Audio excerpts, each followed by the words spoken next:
Okay, so I'm going to talk about some work we're doing with LA Unified School District. When I start this, I want to just, as always, say I appreciate the partnership from LA Unified. The way that we work with LA Unified is that we meet with them on a fairly regular basis. They tell us what they want to know. We talk about how we can help them learn that stuff, and then that's how we prioritize the research that we do on using these data. So it's a great partnership, and we appreciate all their amazing ideas. This work is in partnership with Paul Bruno and Sarah Rabovsky. They're two of my fantastic doctoral students. They are still at USC. They chose to stay in the warm weather while I get the polar vortex at Michigan State. So we're going to talk about how teachers are placed or sort into their first positions or their early positions relative to veteran teachers in the district and what the implications are for teacher effectiveness outcomes. I'm going to start with the same disclaimer that Dan used. We are not talking about causal things here. So we do our best when we can to get closer and closer to causal, but these are descriptive. And I will also say that we use placement and sorting interchangeably. They imply different things. So placement implies that the districts place them in different schools and classrooms, whereas sorting implies that they choose. We actually don't know how to disaggregate that. And so right now we look at them sort of together. So why are we going to focus on new teacher school placements? I don't have to tell anyone in this room that teachers matter for school outcomes, for student outcomes. But a lot of the policy lately at the state level and in districts has focused on sort of the training or the evaluation of teachers and how to retain them and how to get rid of teachers that you don't want in the classrooms or schools. But novice teachers are actually a really kind of high impact group to look at because they are the highest flight risks. They exit at the highest rates. And they're often placed, from the literature we know this, in the hardest teaching conditions, and their development occurs at the fastest rate, right? So we know even though experience matters throughout your career, you really start to learn a lot in your first few years, and then it does tail off a little bit towards the end. So this is a time when we can really think about how best to support teachers, where they're placed, and how to support them once they're there. So we're going to ask two questions about this. And we're going to study the professional context into which new teachers are placed and those implications. I say professional context because we're going to look at this in 4 different ways.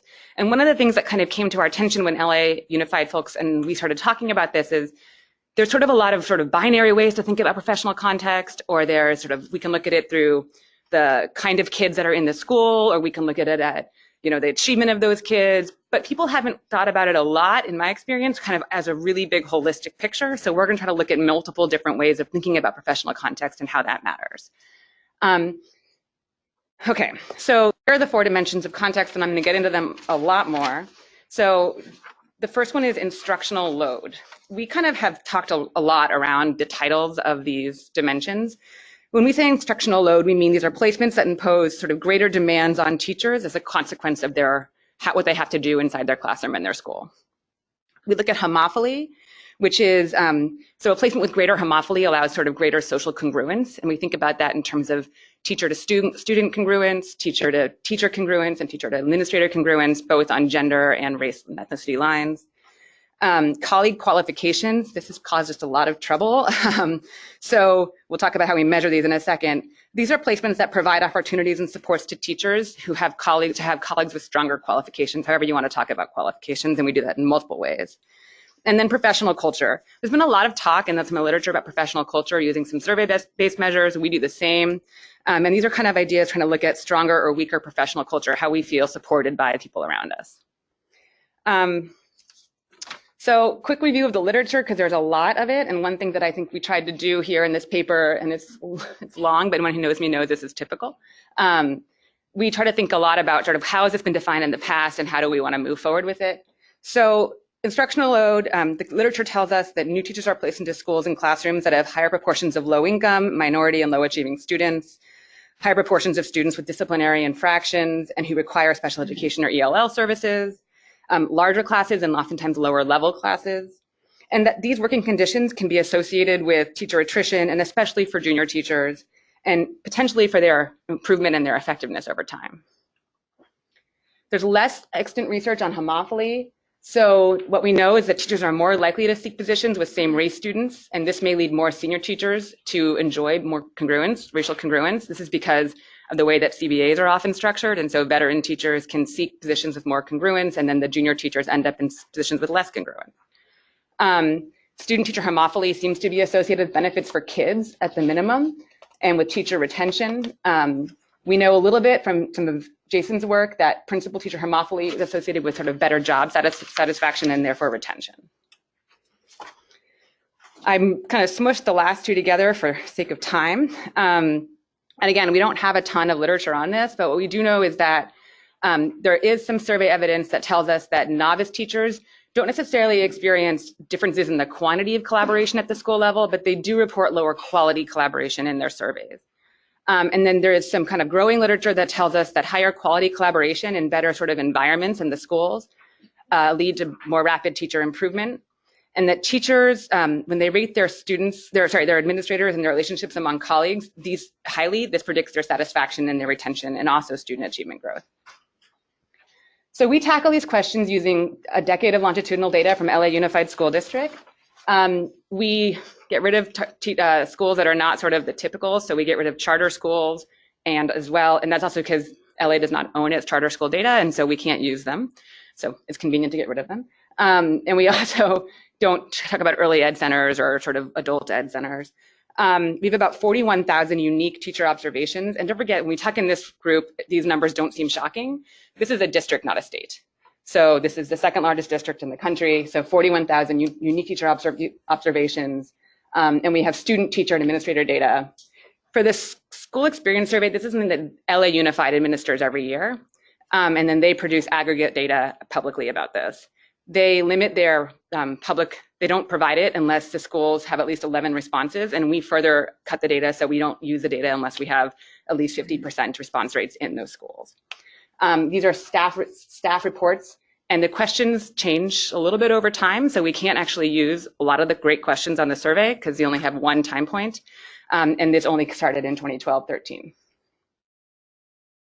Okay, so how do we measure these four different dimensions? Instructional load, we kind of throw a bunch of stuff in. So this is the average achievement on tests in the last year, and we use last year when we can, so we're not sort of conflating this year's teachers' effects on their students. Variation in achievement, thinking that sort of differentiated instruction could be harder. Average GPA of the students, proportion of kids that are special ed, FRL, and EL, and the absence rates of students.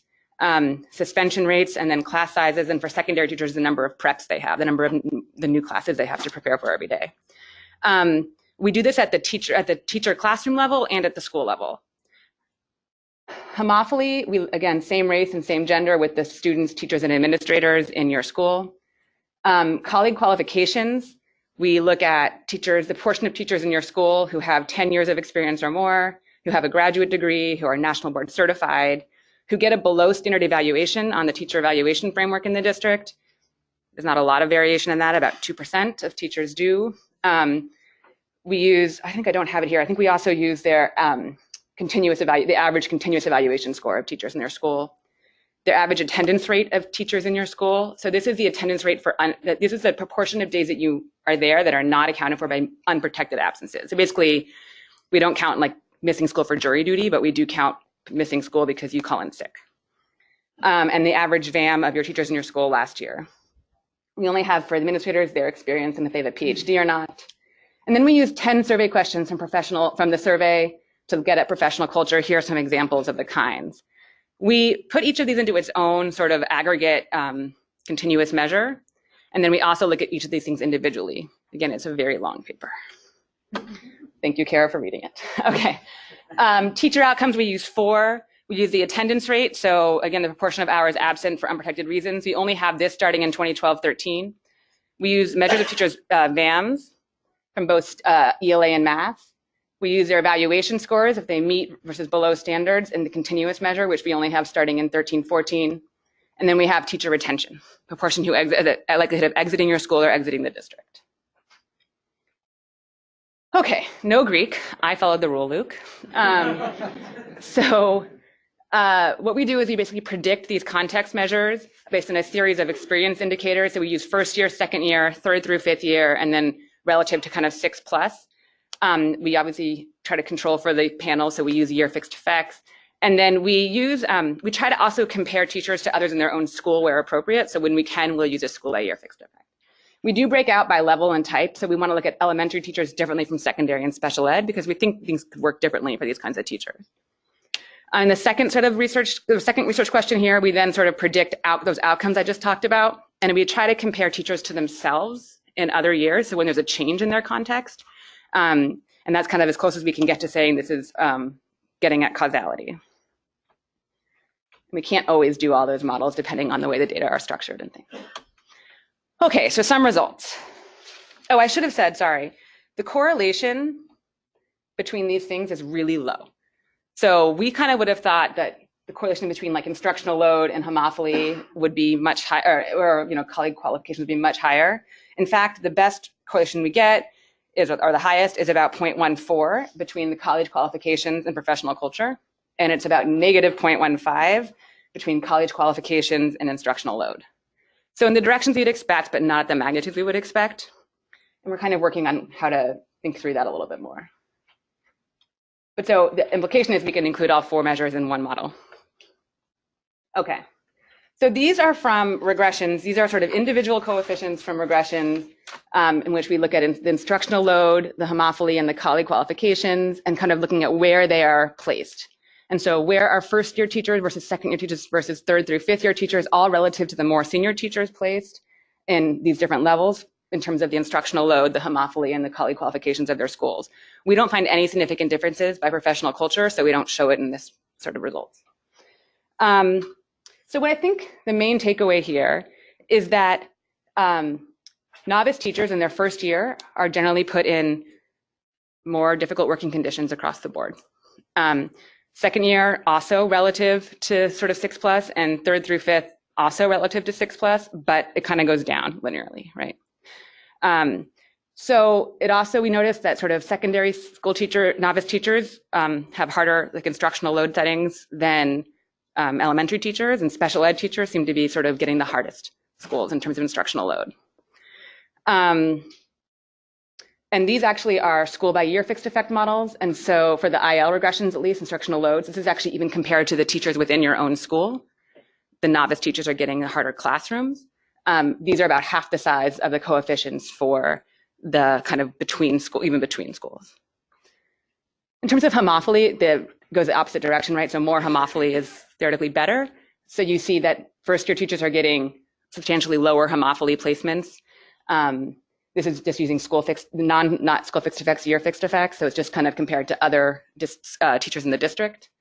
And again, special ed teachers are getting the brunt of this. Colleague qualifications, it's the same story. Novice teachers are getting placed in schools with lower colleague qualifications. Secondary school teachers are getting the hardest hit here.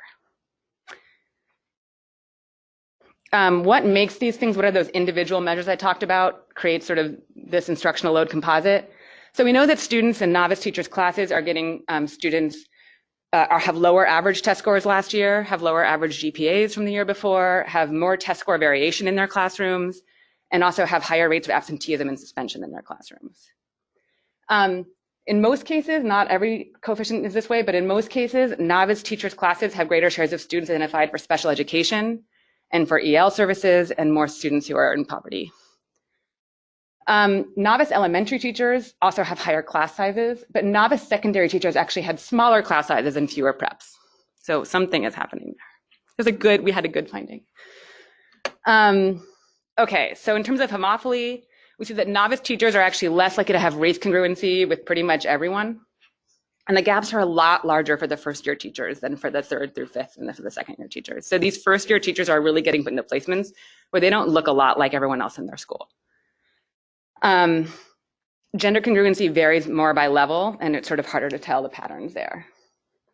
And there's also something about, we saw earlier that more principals are likely to be male, so there's some things happening that are just structural. Okay, less qualified colleagues. So novice teachers work with teachers who are less likely to have more experience. So they kind of are clumping inexperienced teachers together in schools. They're less likely to have graduate degrees, less likely to have national board certification, and they have lower BAMs. We don't find significant differences for the evaluation rating itself or for the attendance rates of teachers, and we don't see any differences for like administrators' doctoral degrees. So what does this mean for outcomes? Okay, so again, these are regression coefficients from models. Oops, I don't show the math that I talk about it, so is that cheating? So we basically interact, so the first row, like for instructional load, is for novice teachers, and then we interact it with veteran teachers, so we see the different relationship for veteran versus novice teachers here. And what we see is that, sort of like, let's look at the instructional load. So novice teachers are who are placed into a classroom or into a school with higher instructional load have about a quarter of a standard deviation lower VAMs, ELA VAMs. And this is slightly attenuated for veteran teachers, but they also have lower VAMs. So the way to think about this is that novice teachers in a school that's about 1 standard deviation more difficult in terms of instructional load are less effective than novice teachers in schools with lower instructional load. And this matters. So for ELA, this difference equates to the difference between about a teacher with a first year and a fourth year worth of experience. And for math, it's about the same. The difference is between about a first year teacher and a third year teacher in terms of their VAM. We kind of go, you see instructional load matters across the board, right? So for everything, novice teachers with more instructional load in their classrooms and schools have lower VAMs, more likely, sorry, these are odds ratios, I think I say that, more likely to get a below standard score, have lower evaluation ratings, and have lower attendance rates. Colleague qualifications sort of seems to only matter for ELA VAMs, and so we don't put a ton of weight in some of these things. But you can see that they're sporadically, all the coefficients are the way we would expect them to be if we're not expecting good things. So this is looking at the probability of staying in your school versus switching schools versus leaving LA Unified. These are marginal probabilities. And so what you can read this table as saying is that a novice teacher in a school with 1 standard deviation higher instructional load has about a 1.2 percentage point less likely to stay in their school, and they're more likely to leave LA Unified. By contrast, veteran teachers have about a 1 percentage point less likely to stay in their school, but they're going to switch schools more than leave LA Unified. Homophily, you see veteran teachers more likely to stay in their school with a greater homophily, and they're going to switch schools unless they to switch or leave. Colleague qualifications, you see that a novice teacher who's got better colleague qualifications in their school is going to stay in their schools and less likely to leave LA Unified. Whereas veteran teacher is also more likely to stay in their school, but less likely to switch schools if they don't have. Professional culture does seem to matter here as well, in the way we would expect. So what are the implications of this? When I was talking to LA Unified about this research, and they kind of were like, well, what are we going to do with the findings? And that's actually a great question. What do you do with these findings? So I've been trying to think with my students about, well, what do we tell them? Like, what's the action item here? So novice teachers, right, we know are placed into these less desirable working conditions, and it's not just on one measure, but it's on all 4. And these things matter for teachers' outcomes, right, especially for your novice teachers. And so we need to think about that when we are thinking about how we place teachers or allow them to be sorted between schools, and not just think about, do we place them in less disadvantaged schools or schools with more, mentors, but all of it, right? All of it matters, and seemingly separately. And this is going to mean that you have to balance kind of competing considerations, right? So it means that you can't sort of just focus on one thing and then forget about everything else. You've got to kind of think about the budget implications and everything else as you go. And this is a difficult problem. But there are things that could be put into place in state policy and district policy that help to ameliorate these gaps, right? It just has to actually be done. And so what I would say to policymakers as I think about this, and for this audience, is what can we do at the policy level to actually try to make sure novice teachers get put into supportive working conditions across all these different things? And how can we structure, even though Dara said don't put it into policy, how do we put it into policy so that we can make sure that these things are happening in better ways for novice teachers? And I think I made it exactly on time. Impressive.